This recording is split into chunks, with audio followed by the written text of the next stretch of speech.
Hi students, நம்ம இந்த வீடியோவில் ட்ரஸ்ட் எக்ஸாமுக்கான ப்ரீவியஸ் இயர் கொஸ்டின் பேப்பரில் கேட்கப்பட்ட சயின்ஸ் கொஸ்டின்ஸ் பார்க்க போகிறோம். ஆல்ரெடி மேக்ஸ் கொஸ்டின் சேனலில் அவைலபிளாக இருக்குது. தேவைப்படுறவங்க பார்த்துக்கோங்க.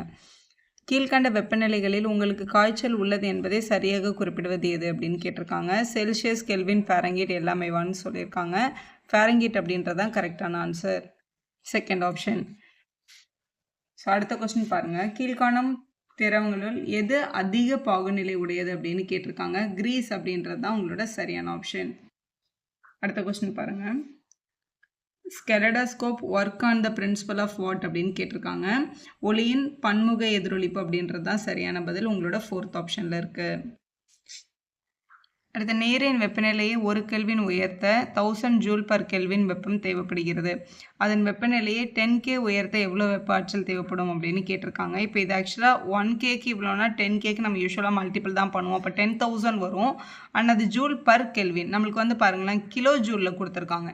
ஸோ 10,000 ஜூல்ன்றதை வந்து கிலோ ஜூலுக்கு மாற்றணும்னா நமக்கு 1000 டிவைட் ஆகும். அப்போ திருப்பியும் 10 தான் கிடைக்கும். ஃபோர்த் ஆப்ஷன் சரியாக இருக்குது. 30th question. ஒரு கண்ணாடி தண்டை பட்டு துணியால் தேய்க்கிறார். உனது நண்பன் எபனைட் தண்டை கம்பளியால் தேய்க்கிறான். 2 துண்டுகளையும் அருகருகே கொண்டு வரும்போது என்ன நிகழும் அப்படின்னு கேட்டிருக்காங்க. ஈர்க்கும் அப்படின்றதான் உங்களோட சரியான ஆன்சர். அடுத்த கொஸ்டின் பாருங்க.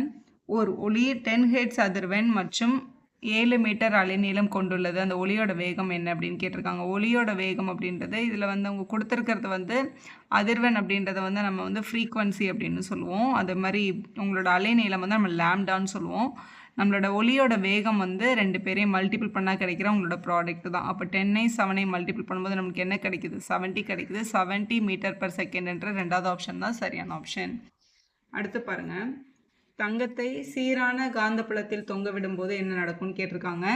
புலத்தின் திசைக்கு செங்குத்தாக நிற்கும் அப்படின்றது தான் சரியான பதில்.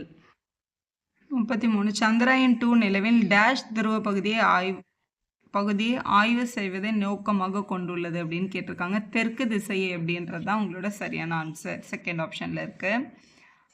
அடுத்து இதில் இருக்கிறதுல தவறான இணை எது, அதை கண்டுபிடிங்க அப்படின்னு சொல்லியிருக்காங்க. இதில் இப்போ நீர்னு பார்த்தா அதில் ஹைட்ரஜனும் ஆக்சிஜனும் இருக்குது, இது கரெக்டு தான். நைட்ரிக் அமிலத்தில் நைட்ரஜன் ஆக்சிஜன் இதுவும் கரெக்டு தான். கந்தக அமிலத்தில் ஹைட்ரஜன் ஆக்சிஜன் குளோரின் இருக்குன்னு சொல்லியிருக்காங்க, இது ஒரு தப்பான இணை.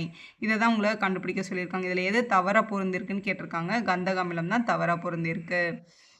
அடுத்து பின்வரும் நூற்றில் பலபடி நிறைவுறா கொழுப்பு அமிலம் எவற்றில் அதிகமாக காணப்படுகிறதுன்னு கேட்டிருக்காங்க. முதல் ஆப்ஷன் மீன்கள் மற்றும் இறைச்சின்றது தான் சரியான பதில். அடுத்து ஒரு கெமிஸ்ட்ரியிலேருந்து ஒரு கொஸ்டின் கேட்டிருக்காங்க. 6CO2வும் 6H2O வாட்டரும் சேரும்போது சூரியனிடமிருந்து பெறப்படும் ஆற்றல் வந்து என்னவா மாறும் அப்படின்னு கேட்டிருக்காங்க.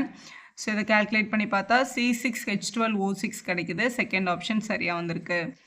அடுத்த கொஸ்டின் பாருங்கள். ஒரு அணுவானது தன் வெளிப்புற கூட்டில் 7 எலக்ட்ரான்களை கொண்டுள்ளது. அது நிலைத்த எலக்ட்ரான்கள் அமைப்பை பெற எப்படி இருக்கும் அப்படின்னு கேட்டிருக்காங்க. ஒரு எலக்ட்ரானை ஏற்கும் அப்படின்றது தான் சரியான பதில், ஏன்னா உங்ககிட்ட 7 தான் இருக்கு. உஷா என்பவர் இரவு சிற்றுண்டியின் போது அதிகமாக உணவை எடுத்துக்கொண்டதால் சௌகரியமாக உணர்ந்தார். அவரது தாத்தா அவரை சிறிதளவு ஓம நீரை பருக சொன்னார். அவர் ஓம நீரை பருகினால் என்ன நிகழும்னு கேட்டிருக்காங்க. செரிமானம் துரிதப்படுத்தப்படும் அப்படின்றது தான் சரியான பதில். அடுத்து குளவி கொட்டினால் கீழ்கண்ட எந்த வேதிப்பொருளை பயன்படுத்துகிறோம் அப்படின்ற கேள்விக்கு வினிகர் அப்படின்றதான் உங்களோட சரியான ஆன்சர். அடுத்து 40 பொறுத்துக கேட்டிருக்காங்க. லிக்னைட்டில் எவ்வளோ % கார்பன் இருக்குது அப்படின்னு கேட்டிருக்காங்க. 25 to 35% அப்படின்றது தான் சரியான பதில். அடுத்து துணை பிட்மினஸில் எவ்வளோ இருக்குதுன்னு கேட்டிருக்காங்க. 35 to 44 அப்படின்றது கரெக்டாக இருக்குது. பிட்மினஸில் எவ்வளோ இருக்குது அப்படின்னு கேட்டிருக்காங்க. 45 to 86 கரெக்டான ஆப்ஷன். அடுத்து ஆந்த்ரசைட்டில் எவ்வளோ இருக்குது அப்படின்னு கேட்டிருக்காங்க. அதில் தான் 86 to 97% கார்பன் இருக்குது. ஃபஸ்ட் ஆப்ஷன் கரெக்டாக பொருந்திருக்கு பாருங்கள். காற்றை மாசுபடுத்தாத அதிக ஆற்றலை தரவல்ல எதிர்கால எரிபொருள் எது அப்படின்னு கேட்டிருக்காங்க. ஹைட்ரஜன் வாயு அப்படின்றது தான் சரியான ஆன்சர். கீழே கொடுக்கப்பட்டுள்ளவற்றுள் பூஞ்சைகளால் ஏற்படாத நோய் எது அப்படின்னு கேட்டிருக்காங்க. ஸோ இது மேலே இருக்க 3மே பூஞ்சைகளோட தான். காசநோய் வந்து பூஞ்சைகள் காரணம் கிடையாது. ஸோ அதுதான் உங்களோட சரியான ஆப்ஷன். உள் சுவாசத்தின் போது என்ன நிகழும்னு கேட்டிருக்காங்க. மார்பறையின் கொள்ளளவு அதிகரித்து அழுத்தம் குறையும் அப்படின்றது தான் சரியான பதில். உங்களோட முதல் ஆப்ஷன் சரியாக இருக்குது.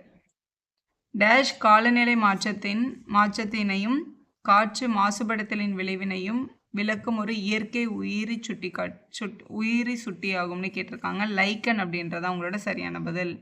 இதில் பொருந்தாத ஒன்று எது அப்படின்னு கேட்டிருக்காங்க. அடுத்த கொஸ்டினில்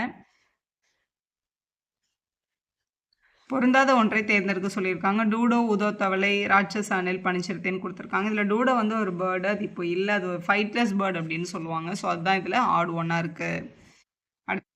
வகைப்பாட்டியலில் பாக்டீரியாக்கள் டேஷ் உலகத்தின் கீழ் இடம்பெறுகின்றனன்னு கேட்டிருக்காங்க. மொனிரா அப்படின்றதான் சரியான பதில். அடுத்த 47 வந்து கூற்றும் காரணம் கொடுத்துருக்காங்க. கூற்று வந்து தடுப்பூசிகள் இறந்து போன அல்லது பலவீனமாக்கப்பட்ட நுண்ணுயிரிகளிலிருந்து தயாரிக்கப்படுகின்றன அப்படின்னு சொல்லியிருக்காங்க. கூற்று சரிதான். காரணம், நோயாளிகளின் உடலில் தடுப்பூசியை செலுத்தும் போது உடலானது எதிர் உயிர்கொல்லிகளை உற்பத்தி செய்கிறதுன்னு சொல்லியிருக்காங்க. காரணம் வந்து தவறாக இருக்குது. ஸோ முதல் ஆப்ஷன் தான் கரெக்ட். கூற்று சரி, காரணம் தவறு. நாம் கால்சியம் உட்கொள்வதை குறைக்கும் போது என்ன ஏற்படும் அப்படின்னு கேட்டிருக்காங்க. ஆஸ்டியோபோரோசிஸ் ஏற்படும் அப்படின்றதான் உங்களோட சரியான ஆன்சர். ஸோ அடுத்த கொஸ்டினில் டை ஆத்ரோசிஸ் மூட்டு என்று அழைக்கப்படுவது எது அப்படின்னு கேட்டிருக்காங்க. ஸ்னோவியல் மூட்டு அப்படின்றதான் உங்களோட சரியான ஆன்சர். 4th ஆப்ஷனில் இருக்கு பாருங்க. அடுத்த சிவப்பு தரவு புத்தகத்தில் தரவுகள் எதை குறிக்கும் அப்படின்னு கேட்டிருக்காங்க. அழியும் தருவாயில் உள்ள உயிரினங்கள் அப்படின்றது சரியான பதில். அது உங்களோட முதல் ஆப்ஷனில் இருக்குது. வீடியோ யூஸ்ஃபுல்லாக இருந்தால் ஒரு லைக் போடுங்க, உங்கள் ஃப்ரெண்ட்ஸ்க்கும் ஷேர் பண்ணுங்கள். Subscribe our channel for more videos. Thank you for வாட்சிங்.